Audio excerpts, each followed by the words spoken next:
Hello, everyone. Us over here at In the Know, Idaho, we're just going to have a chat about what we've been learning recently, what we've been thinking about recently, and we thought we'd bring you along. So, welcome, Henry. Thanks for chatting with me this evening.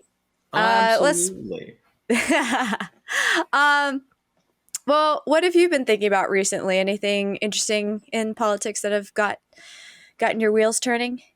Well, there's always interesting things in the political sphere. It's kind of hard not to get sucked in, I feel like, and try and, have a hand or an eye on a lot of different subjects. But one thing that I've been kind of mulling over is how many double standards exist in modern society and how many different groups perpetuate the double standards as a way of control or as a means of just trying to make sure that certain ideas remain prevalent at the expense of the people that they are kind of working harmfully against. So that's the main thing that I've been Hmm. thinking about with different examples, different facets of how that works its way out in society. Hmm. You got like a specific example? I have Like, one or two. Yeah. like One anything recently that's popped up that's got you thinking about that? A little bit. I don't think the article was recent. I think that the article might Ah. have been a little bit older, but I saw it recently. And Mm. this article had a headline about traditional gender roles, right? Ah. And Mm-hmm. in this article, they were talking about how a man is still expected to be the breadwinner of the household, is still expected to make, a suitable income to live comfortably, and that number can be anywhere from anywhere. But for some reason, it's seen as less than, or it's seen as put down to have women in a traditional role of being a traditional homemaker or wife or caretaker of children. And Yeah. that has just stuck out to me recently as been something that's like a huge, like, I just can't I can't construe the two in my mind of having you want to have the man take care of all of the financial stuff and go out and make money, but you also want to have the woman not have to pick up the other end of the spectrum when it comes to taking care of the rest of the business of life, right? Like, a man can Mm. build the house and, brick and mortar and whatever, but the woman is who makes it an actual home and a place worth living in, at least from my perspective. So that was a big Mm. one that stood out to me, of something that in modern society just hurts a lot more than it helps when it comes to double standards. Yeah. I feel like I've definitely been seeing a lot of videos that are kind of calling this out, but it's more on the female side of where they're like, okay, so here you are wanting like a more traditional man who like will be a gentleman who will open the door for you or will make all the money, but then society's telling men that, oh, that's misogynistic basically. And Mm-hmm. then there's women who are complaining like, well, I can't find any like gentlemen who want to settle down or anything, where it's just kind of like this, okay, you can't have it both ways. You can't be this like woman who demands respect or gets mad at, is constantly offended at men for being what we would consider just being courteous or being gentlemanly, and then complain that there's no good guys out there. Like, Right. And I think that also factors in quite a bit when it comes to expression of emotion. I feel like you see mm, everywhere of like, um, having a idea that when women express emotion, I feel like there's a lot more societal sympathy or like conglomerating mm, around and support. It seems like there's a lot more of that. yeah, And that's expected, and that's seen as good. You're expressing emotion. That's good. That's healthy. But when males typically try to engage in the same kind of emotional vulnerability, especially in a public sense, a lot of that is mm, seen as weak or not masculine or something to be looked down upon and vilified a little bit.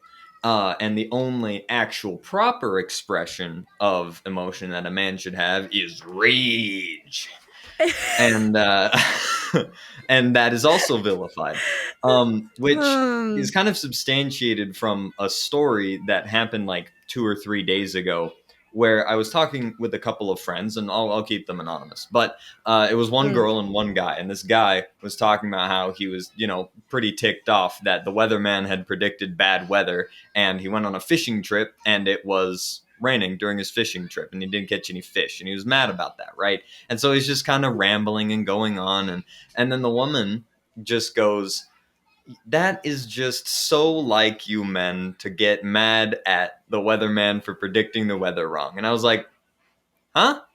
Did you say that again?" And she was like, "Well, it's just like you guys, you want to ramble and complain when something like that goes wrong, and it's really silly." And I was like, "Oh, well, how should he react then?" And she was like, "I don't know, just scream, let it all out." And so what I responded with was, "So if if he wants to express things like a normal person, like talking through things or expressing things, which is typically a very feminine trait, that's seen as bad. But what he should Mm. do is express his emotions through rage or loud expressions that are outward, which is also vilified and bad." And she just kind of sat there like, and didn't have very much of a response after that, which is understandable. Huh. It was just a really interesting interaction that made me wonder about what the proper course of action forward is, because I feel like there's a tendency to move on opposite ends of the spectrum. But what's your POV or opinion on that? Or you might have to give me more of a question of my POV on something, on what exactly. Sorry. Oh, well, all right, I'll do that again. But I would be interested to hear your take on what kind of emotional vulnerability, what level of that is to be accepted, and what kind is too much. Hmm. Well, I don't know. I feel like there should be a emotional and relational standard that technically I think should be same for both genders, because like if you express an emotion and it's coming from like an immature place and it affects the people around you, then like I don't think that's a good emotion for for either gender. And I don't think that just the fact that women are more emotional doesn't give them like a pass for being immature. I do agree that we all, we're emotional beings, we're all emotional creatures, and women generally are emotional. I sometimes struggle with that because I myself am not very, I wouldn't consider myself very emotional. Like I feel emotions, but it takes quite a lot for me to act out of my emotions. Like, so I think it's kind of like you have to have a standard for both, because, you know, just the fact that women are more emotional doesn't mean that they should, or that they have a pass, or that they can, and if men aren't more emotional, okay, I don't think men aren't more emotional. I do think, I'm starting to wonder if maybe they express it in a different way. And I also know that, or I would imagine that a lot of men feel very just frustrated right now, because on one hand they're being told, oh, you should be a gentleman, you should be the provider, you should be the protector, and that in itself creates a lot of pressure, because then they feel like they have to perform, they feel like they can't make a mistake, they feel like they can't break, and so when they are having emotions, it's harder for them to be vulnerable, because they feel like they're supposed to be, the hero who has it all under control. So there's like pressure on that side, but then I also feel like on the other side, now they're being told that being strong, being a gentleman, being the provider, being the protector is bad. And so, Mm. so then they're like, okay, so does that mean we should be like uber feminine? We should be more emotional. We shouldn't be masculine at all. But then people get mad at them for not being masculine enough. And so The double I don't standard, know. back at it again. Well, yeah, it's a double standard. And I don't know how much of it is coming from women and coming from other men too. I don't know if Hmm. you've seen that at all. I don't know. I You hang feel out with like more guys than I do. uh I mean, I don't know your friend group, but I do hang around with a substantial amount of dudes, it's true. Um I don't know if it's just like societal expectation or not, but I feel like there is quite a bit more of a push to have like there's whenever something's contested, right? Like the idea of toxic masculinity. Whenever Mm, masculinity is contested, you have two groups. You have the people that are vehemently opposed to it in all forms, and then you have the other people who, in response to the people that are vehemently opposed to it, they swing to the other way and go to the extremes. all right. And Right. nothing gets done in the extremes. It's just really unhealthy. But I feel Yeah. like there's a expectation, especially that's been forged through, even you look at the last 100 years and how much hardship humanity has gone through. um I think that there's an expectation that there's going to be more stoicness, that there's going to be more pain tolerance, whether that be physical, emotional, mental, anything like that, Mm. that there's going to be more lack of emotion and lack of support for men in general, and for them to kind of shoulder their burdens alone. I feel like a lot of that uh, expectation is very prevalent in a lot of online spheres, and sometimes even encouraged, of like, that's exactly what you should do, and you should, be a man, and all of this stuff. And I feel like that, when taken to the extreme, can be just as unhealthy as the opposite end of the spectrum, which is dudes in dresses trying to act like they're not men at all, which is really unfortunate. Really, really unfortunate. Yeah. Well, I think there's a trend. They call it the wet cigarette dude, where This sounds I, familiar. I sorry, what I missed that. This sounds familiar is all I was saying. Wet Yeah, cigarette. I think it was. Oh man, I think maybe it was like Brett Cooper or somebody. Well, they're just talking about how there's all these like the what has become considered like the Hollywood crush type of guy has changed. Nah, now it's Pete Davidson. What's up with that?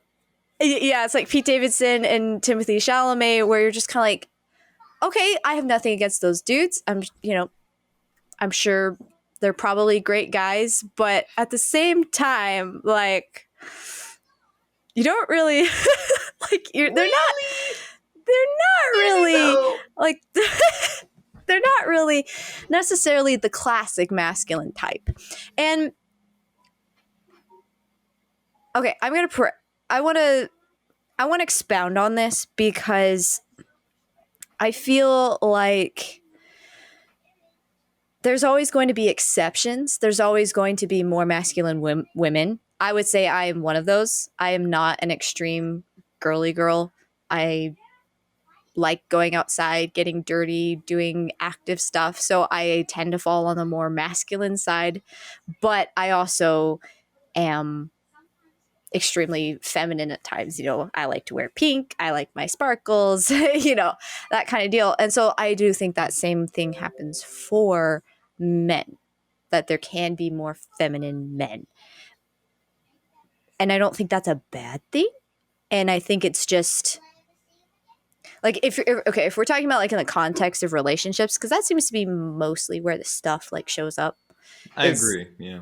in romantic relationships. That I'm like, well, okay, so if you're a masculine woman, a more masculine woman, maybe, that I guess I feel like the balance between what you consider the traditional gender roles is a balance between each individual couple, and it's something that you have to figure out together. Mm-hmm. Because it's like, if like in my family, I have an older, one of my older siblings, she and her husband, the roles are a little bit more mushed, where it's like he's more of a stay-at-home dad. He does a lot of the cooking, a lot of the cleaning, and he hangs out with the children a little bit more. But I mean, he also works too. And, my sister is more the one who makes a little bit more money. She's the one who, she's just a little bit more organizational minded. And so she's a little bit more on top of like making plans and, what you would consider as like more masculine things, but like that doesn't make that's them and their relationship. And so if Absolutely. since they worked it out between each other, then it's their relationship. And so it's kind of like a case by case basis. And so I feel like a lot of these conflicts over like toxic masculinity or traditional masculinity, all those double standards come from stereotypes and I'd say that's fair. being being cookie cutter, and not actually just being like, okay, here's me, here's this person that I'm in a relationship with, and we figure it out together. And you know because then if you're going off the stereotypes, I I would feel like then you're not actually, you're adopting a stereotype. Like that's what I'm seeing a lot. Like that's what I'm wary about when I hear about like trad wives, is that they're taking on like the personality or the image of a traditional wife, and that's not necessarily true to exactly who they are. Like maybe some of the elements of the traditional wife appeal to them. And I'm sure that there are people out, there are women out there who maybe fit the traditional wife mold extremely well. But like each person is very individual. And so you can't base what your life, what your relationships, what your marriage are going to look like exactly off of what you see out in the world or online, especially online. You cannot base anything off of online. So that was a very long answer to your question, but I don't know I if I mean, no, answered it, not at but all. Yeah. I guess I have been thinking about that recently because I don't, I'm like, why can't people just, I mean, it just comes from people not knowing themselves or being afraid of being known and not realizing that, you know, they have an identity that is uniquely theirs, and they have a partner whose identity is uniquely theirs. And so they have to figure things out for themselves. And it's okay if it doesn't look like everybody else. But there are some weird things because, like, I mean, I was gonna say true enough, but at the same time, I feel like you have a difference between stereotype and standard, right? Where there's like there's right. typically a standard being raised of like as like there are certain aspects absolutely that change when you have certain gender roles or when you have a case by case basis of different partners, right? But I feel Mm. like there are some things that typically should tend to stay the same, at the very least from my perspective, because I am a Christian, at the very least from a biblical perspective. And I think that a lot of people don't get that and don't understand what that looks like, especially in the conservative sphere. I see a lot, especially with like, I don't know if you've heard the term red pill content, I've heard where of it a little bit. people are like saying that they've awoken to this different way of being or whatever, where it's like ultra conservative, ultra masculinity, all this stuff. But Mm. one main thing is like the place of women is very low down and degraded, and just has a very low vision for what that can look like. And Mm. I was just reading a couple days ago, I think it's Proverbs 31. It's right at the end of Proverbs, where Mm. it's describing like a woman of valor, what the Bible calls a woman of valor. And I don't Oh yeah, know, I know what verse you're talking about. I would encourage anybody to read that because it is kind of awesome. The Bible's just like, not only does she cook, not only does she clean, she hires people to clean. She dresses her family in a bunch of rich stuff. How does she do that? She goes out and she checks out a field, and then she invests in the field with the money, and then she has workers harvest it, and then she sells the crops, and then she buys another field, and she dresses her family really nicely. She takes care of all of the affairs, and then right at the very end, it mentions the husband, that the husband is at the city gate, like overseeing disputes and discussing philosophy. And he's just like hanging out. Like, and then Yeah. the woman of valor, the ideal woman as the Bible dictates, is the one who is doing all of the big stuff around running a home and running a life. And I think that's really cool. Like, not only do I get to sit around having philosophy all day, but no, Yeah. but I just think that there's a much higher vision as it pertains to what a relationship can look like, especially a God fearing one, when both people Absolutely. are aligned with that. Um, I do think that there are Yeah. certain roles that are typically, I don't know how much they should be enforced, especially because of a biological standard. Like, you Mm. just, if you just look at the idea of the male should be the protector of the home, right? Like, as a stereotype or as a standard. Um, and I don't necessarily. I think that it's definitely case by case basis because there's definitely different people with different skill sets or different time put into stuff. But I'm not sure that that should necessarily be a responsibility that's just taken off a man's shoulders and just said, "No, no, that's fine. Well, somebody else will take care of that for you." You know, I think that there are Mm. certain things around that, especially from a biological perspective, when you look at adrenaline, when you look at body mass, when you look at muscle to weight ratios, different things like that, that Mm. make males more biologically capable of extreme acts of violence in a adrenaline filled situation. Oh, And absolutely. I don't think that necessarily that should be something that's just said, well, if a difficult situation arises, you don't really need to worry about that, despite the fact that you're the entity in the house most capable of violent destruction should the need arise. I don't know if that's the wrong way of phrasing it, but like for a defense situation or for some Mm. kind of attack situation, Yeah. um, that seems to be, I don't know, I feel like that should be a distinctly male feature, or a distinctly hmm. I feel as though that should probably remain a distinctly male facet of the family unit. Although I could be wrong, and as a martial artist yourself, I was kind of curious to hear your perspective on that. Mm. Yeah. Well, okay, so that's interesting because being in martial arts, it is very apparent to me that um the guys are way stronger than me.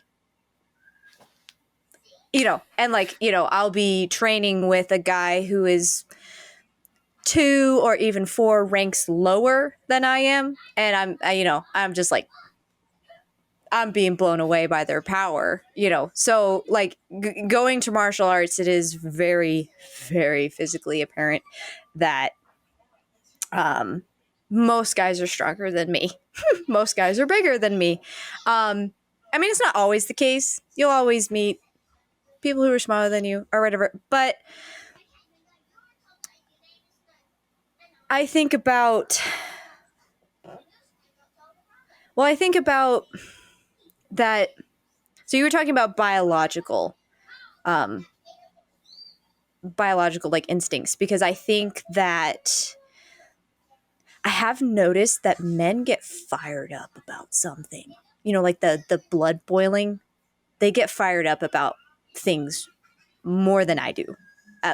And I don't know, maybe that's just the guys I hang out around with, or maybe that's just me who's not, doesn't have very many big emotional ups and downs. But it does seem to me that that emotion of indignation and just, rising up seems to be a more predominantly male response. Absolutely. But I can say that that's from my experience from the guys that I hang out with. That's definitely very common. okay, okay. But I also know that there is a maternal instinct in a lot of women. And for me, that's mostly, I think, where my aggressiveness side would come from. Um, well, yeah. It's so funny that you're talking about biological stuff, because it is very interesting going to martial arts where it's like there's guys and there's girls training, and you can totally tell they have, like me, I'm going all at it. I'll be aggressive, but like as soon as someone gets like hurt or, whatever, it's normally the girls who want to go mother people, go take care of people. This is true for myself. I like, it's more of a maternal instinct for me. And I think that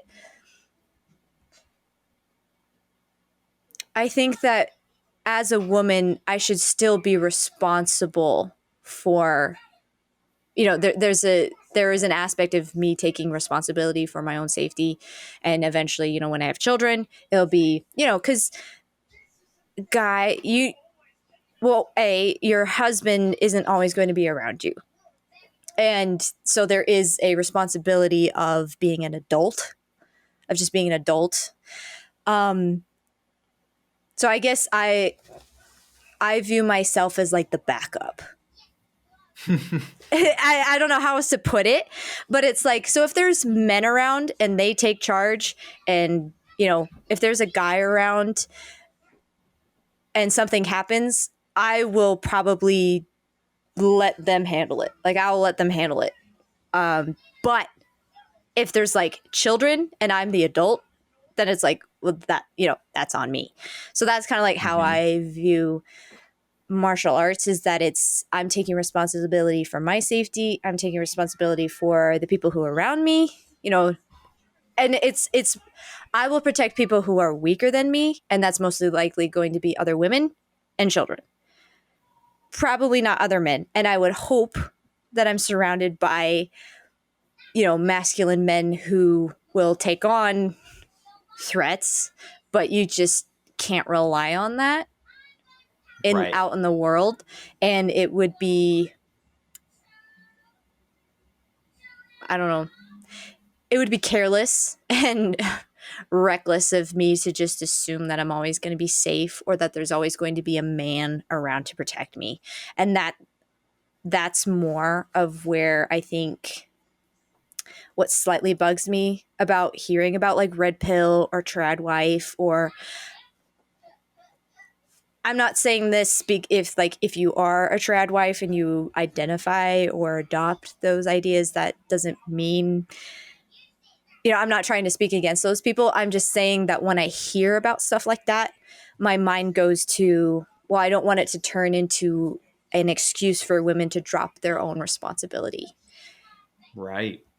That responsibility of, well, you can't always hide behind a man. You can't always rely on a man to be there to protect you, and that, you go shopping with the children, or you take the children to a park, you know, there's not always going to be a man around. It's just a fact of life. And so, and I think that goes in, that's also like physical protection, that responsibility. But I also think that also goes in with like, it is your responsibility to be the partner and the support of your husband. And so if he's doing something that isn't moral, that isn't right, you should be, you as the wife should be the first one who tells him so. Because you're partners together, and he can go out and make money and provide for the family, feeling safe and secure because he has a partner at home. He has a wife at home. And a wife should feel safe and secure being able to stay home because she has a husband who's out there who's providing and protecting.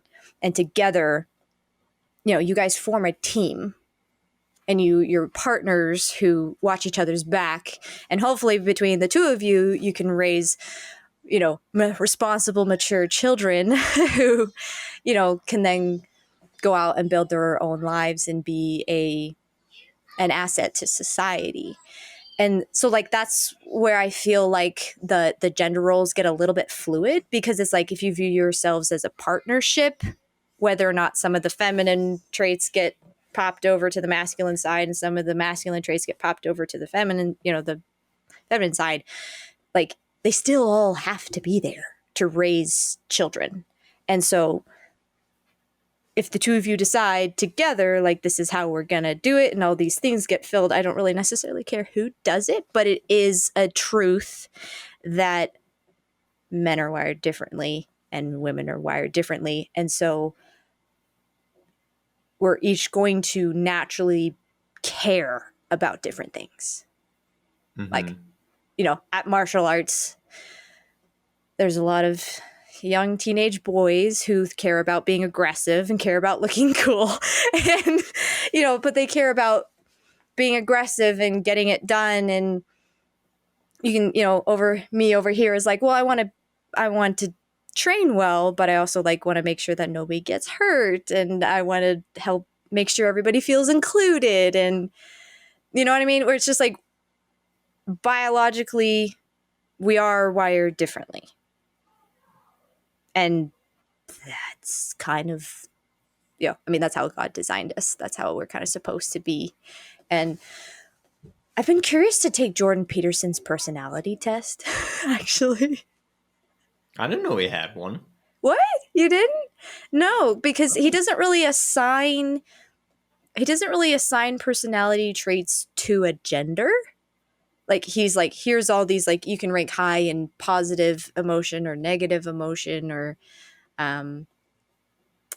he has traits like that. And it's like, it is common for higher levels of traits to appear in men and some of them to appear in feminine, but you can still, since they're a scale, like it's not necessarily like, oh, you have a feminine trait. It's just more like, here's all the traits.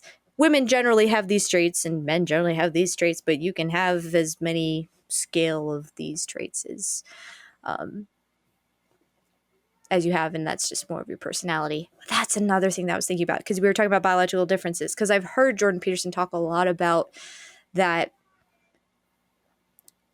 girls, it's distinctly attached to the ability to bear children, is that because women actually, they carry another life inside of them, they feel more physically vulnerable. And they know it. They know they're more physically vulnerable, so that tends to make them a little bit more paranoid. And they just get stressed a little bit more because they know how vulnerable they are. And so like they will naturally try to find ways to make them feel safe. And normally it's with, being with a male partner. And I think that's really smart because, you can go back and look at cultures of the past where you have a woman, let's say, who isn't as physically capable of fighting off an attacker, let's just say, as perhaps a man is. And so what you have then is, if she's not physically capable of doing that, what is she mentally capable of doing preemptively to avoid that? Which is why I think that a lot of women think through a lot more things and tend to be a little bit more preservationist than teenage guys. And I know that, like, for example, you can look at it really easily statistically. On average, the teenage male car insurance prices are almost double across the board what they are for teenage females. Sexist. It's true, because teenage boys, we're not very smart. we like to do a lot of dumb stuff because we think we're invincible because we're very impressed with our physical prowess. But the I think that there's a positive and a negative element to that where we're very, bold and boisterous, and that can be a deterrent.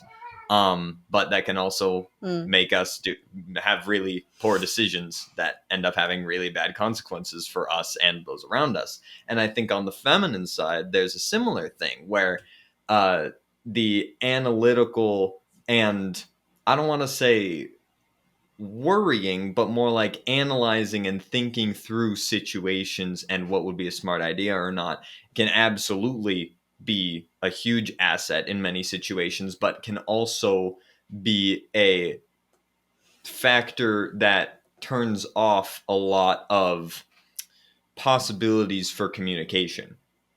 Or, Mm. in other words, worrying about a lot of stuff that doesn't actually happen, or having conversations in heads, or trying to think of different things that way. I've heard that be a common um, a common complaint that I hear a lot. I don't know if you've seen clips from like red pill podcasts, such as like the Whatever podcast or stuff like that. Oh, I've Um, seen a little I, bit. I just see clips occasionally come across my feed. My feed is a very weird one. It's like half political stuff and half memes. That's it.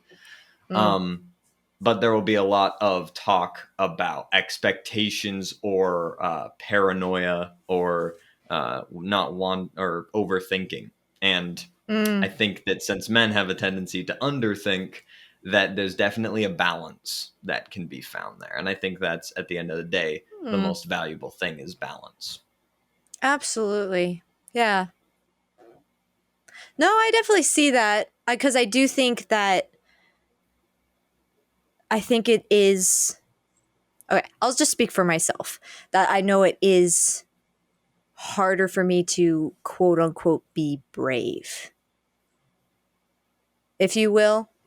Like I can be, and I'm learning and growing in becoming brave but I do think that it is harder for me because I'm thinking through like, well, this could go wrong, this could go wrong, this could go wrong, and I just tend to think things through, probably overthink things, and then it's just like, just stop thinking, just do the thing, just stop thinking, do the thing.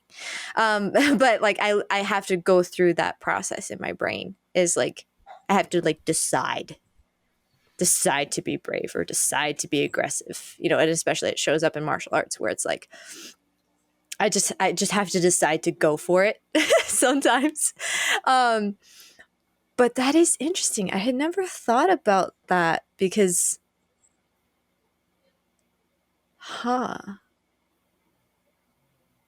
That it like, well, that I mean that I have heard some examples of like talking about um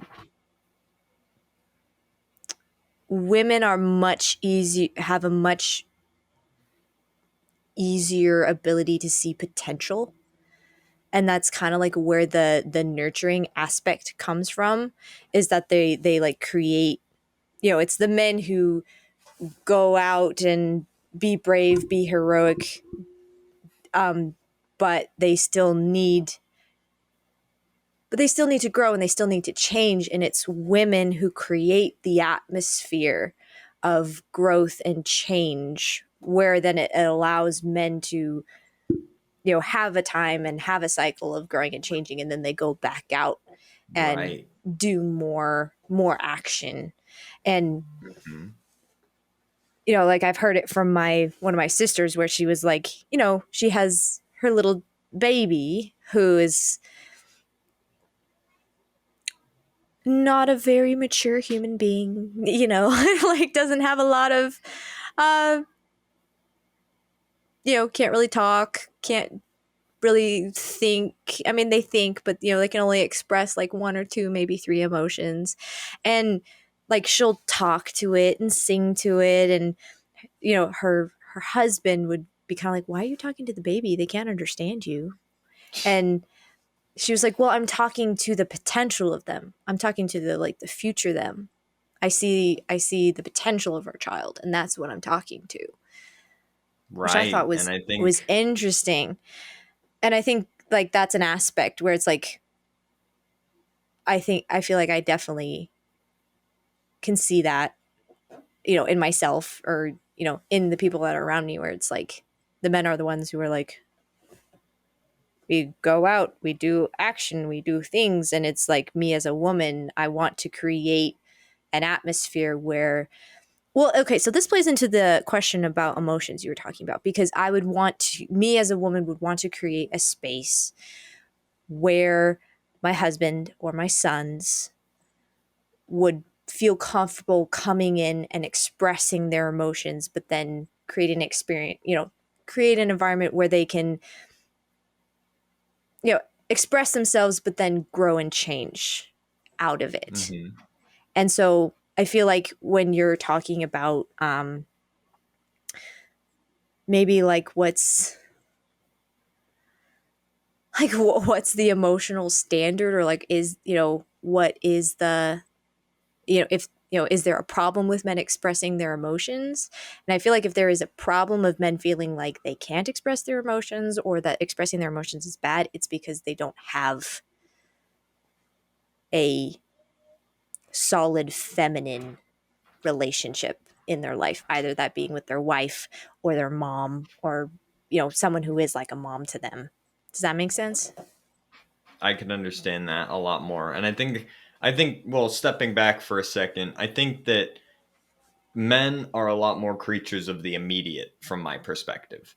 Like that Mm, like we go out, we get something done, we come home at the end of the day, and that's that. And that's it. And we as a ten and from there we have a tendency, from what I've observed, or in my opinion, we have a tendency to overlook some things, some problems, or some potential problems. And so that's why, the guy will come mm. home from work and he'll be tired and he'll plop down, and then the woman will be like, did you notice this thing that still needs to be done? Or did you notice this problem? Or did you notice that I'm mad? And he's just like, huh? No. Like, because it'll be something that's more developmental, or something that's noticed, or something that's uh, more outside of the immediate. And so grasping a higher vision is something I feel like that there is definitely some struggle and some contesting around. But I think that what you said has a lot of truth in it, where there can be pressure, especially wrong ideas put, if there's not either a solid relationship with a mother, a wife, a mentor figure that is more maternal, Mm, or if there's not a male role model in the house or in the surrounding area that has modeled yeah. what that looks like and what vulnerability looks like. Because there are a lot of fatherless homes in America, and a lot of Yeah. uh, kids that have grown up that have had the only like paradigm in their mind of be a man, be strong, be masculine, Mm-hmm. things, certain harmful stereotypes that are perpetuated by the worst types of people. That one of those I would categorize as somebody who would abandon their family. I would categorize as that as one of the worst types of people. Mm. Um, and so certain expectations, or certain things that are put on them, that are expected of them or required by figures who are themselves very not productive, very harmful members of society, just from that singular action of leaving a family. I think that can lead to a cycle where there's a lot of brokenness and a lot of bad decisions that keep compiling on each other. Mm. Yeah. No, I like your point about having yeah, a male example, because I thought it was super interesting. I heard somewhere that um, in families that are a single parent, children who have a single father turn out better than the single parent homes where it's a single mother, which I thought was super interesting. And it was so weird because it rang so true in my head, because I was like, women are more likely to adopt someone else's child into their influence and take care of them. I don't know. I don't know if you've ever thought about this, but like it seems to me that like men have a lot harder time taking on someone else's children as theirs. Not saying that it can't happen. I'm sure there's lots of great stepfathers out there, but just like I think again, it's that potential. That women see more potential. They create an atmosphere of growth and change, and the maternal instinct to watch, and that maternal instinct to like watch over everyone is like it just shows up more in being willing to take in more people and other people's children. I Which could absolutely see that. yeah, I was like, huh, it's very interesting. Well, and I think that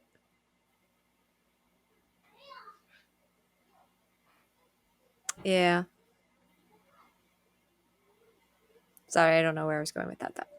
Well, I think that's a really interesting paradigm that you have there, where if you have a single mother household, say that you have a boy and a girl, right? And there's a single Mm. mother household and there's a single father household. In the single mother household, you have a woman who can teach a child how to be a woman. That makes a lot of sense. And that could probably turn out a lot better. But when you don't have a positive male role model in your life, whether that's from absence or whether that's from just a really bad example being cast, I feel like that's really, really harmful, especially because, like you said, there isn't a lot of that kind of adoption or bringing under their wing as much, because that's a lot more of a feminine trait, which is why I think that we see a lot of the lone wolf and cub stereotype in fiction being shown a Oh. lot more. Like you think of The Last of Us or The Mandalorian or Logan, just to cite some recent examples, where you have your very typically not nurturing stereotype of a lone wolf type person who ends up bringing a child under their wing to protect Mm-hmm. and care for. And that's such an interesting concept that fiction, right now at least in the modern age, seems to be really interested in.